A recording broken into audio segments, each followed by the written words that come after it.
So hi guys, good morning to all the winners. So aku nak cerita satu benda lah, kan? Perasan atau tak, dalam hidup kita ni selalu tak pernah dengar tak orang cakap, kau ni selek lah, kau ni tak nak kawan dengan kita orang, tak nak lepak dengan kita orang. Dah kau pun sama.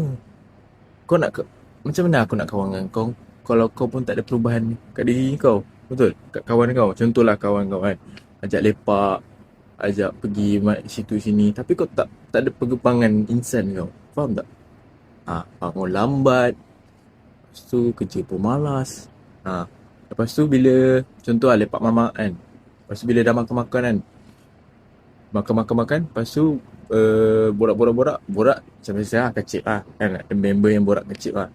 Tapi bila nak start bayar tu, masing-masing buat bodoh, buat macam ni. Lepas tu bila dah nak balik, cakap terima kasih belanja apa semua. So dah akan repeat benda yang sama. Kau datang, kau lepak dengan dia, orang yang sama, lepas tu kau asyik belanja. So sebab tu dalam hidup kau kena select. Daripada zaman bangku sekolah lagi, hidup kita dah kena select dah. Nampak tak perbandingan? Kenapa kita ada perbezaan, maksudnya kelas depan dengan kelas lain? Sebab kita di asing kan. Asing tu maksudnya select. Okay, selected person.